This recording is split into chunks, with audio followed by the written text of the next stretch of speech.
He's a natural leader.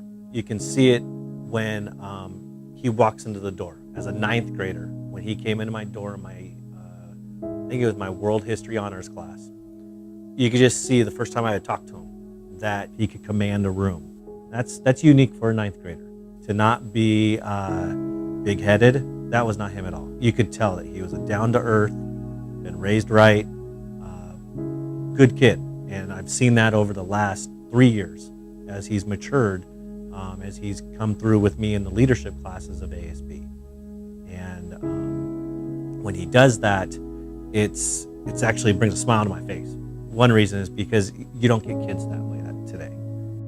You know, I think more than anything when it comes to Jayden, the sheer amount of projects that he takes on. And you know, when you see people take on a lot of projects, a lot of times you look at that and you're like, oh, you can't be good at all those things. Well, with Jayden, everything he takes on 100%.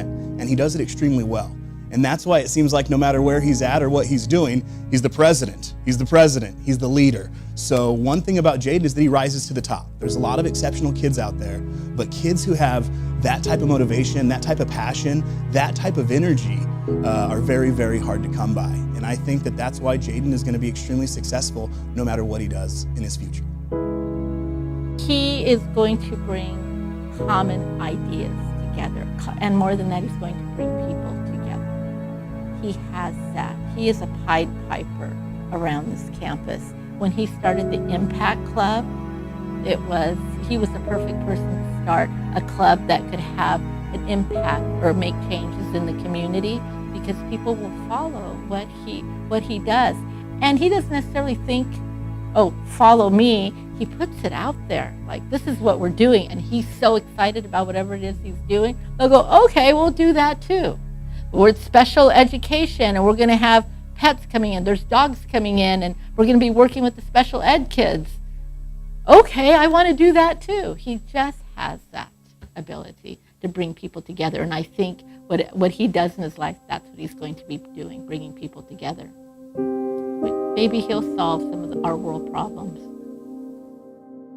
A selfless attitude that he has. He's got this generous heart, and he follows through. Like, he doesn't quit. And I've taught for 15 years, and he's like in the top 1% of people who have just this positive, contagious attitude.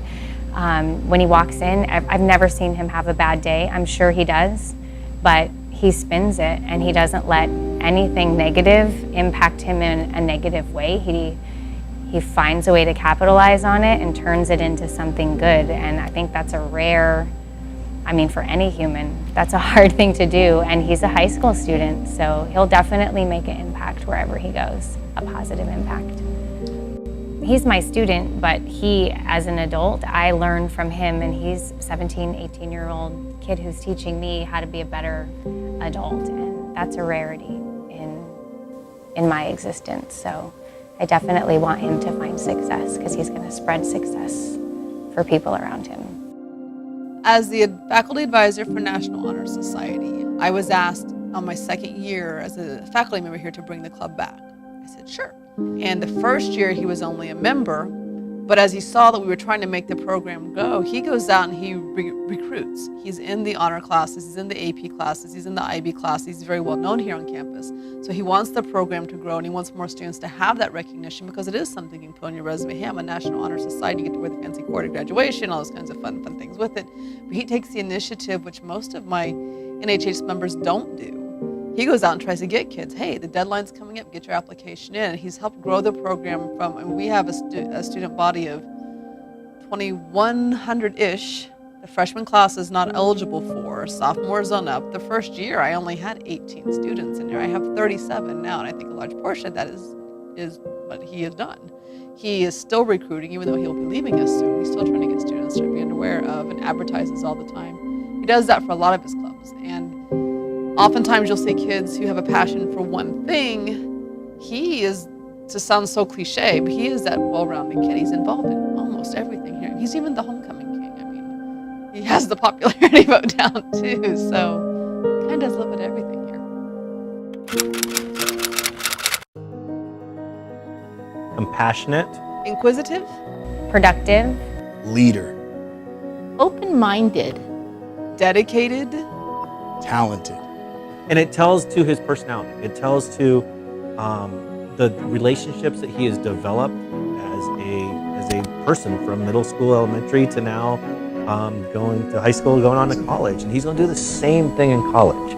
It's just who he is. I can just see it. He's got that personality that will just let people want to do stuff for him. And that's not easy. Not everybody has that. And those people go a long way. And it's special to see, and it's fun to watch.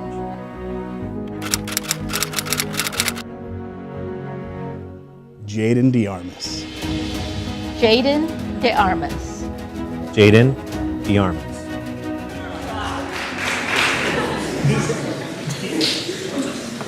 With raindrops like gunshots or cold clouds of dismay. The sun shines like a silhouette, the sky stays dark gray. But what if the wind could blow and change shade from gray to blue? Could we reminisce of younger days when sunshine's all we knew? But if the wind can change color, would the sea also change? From deep blue to dark red to express violence and rage, would flowers still wilt or would they stay standing tall? Simply change the color of their petals like the constant season of fall, and if time flows in hours, would the wind change that too? Would clocks flow backwards? Would seconds remain true? Would all that we know about space and time become a jumbled up mess of complex cloud nine? Would the sea face the sky and the mountains to the sun? Would the moon wear a face, call it a mask, and carry a gun? The wind can't do this. See, it's just a gust of air. Fan it through your hand or blow it through your hair, but harmless as it may be, it has 1,000-mile stare. Like the kid in the corner who just sits there. Like the kid in your class who just doesn't care. Says no words to no one, is nothing but a broke tongue, with their back to the class and their face in the corner. The wrist cut and gashes their throat and choker, but the truth is, nobody knows. What do you care? You've never talked to this kid, you don't even know their name. No, they've gone to your school since the first grade, yet you still don't know their first name. You don't know what games they play, you don't know a goddamn thing. Just call them strange. You turn your body and you look for change. But as they look for hope in a common face, you turn your face and you face away. You never look right back, you never smile and say hi. My name's Hope. What's your name? No, because what would be the point? What would that do? After all, you mean nothing to them and they mean nothing to you, but in reality you mean more to them than you'll ever know. Or never know. Because the day may come when their face is white snow. Suspended in the air by a tightly wrapped rope, leaving nothing behind but a tightly wrapped note, screaming that they never found it. Smile and hope so next time you see them, reach out your hand. Introduce yourself as a new best friend. Let them know that you're there and that they're safe. Learn what they like, learn the games they play, learn their first name, learn every goddamn thing. And be that gust of hope. Be that wind of change. Be the one that blows blue skies from dark gray. Thank you.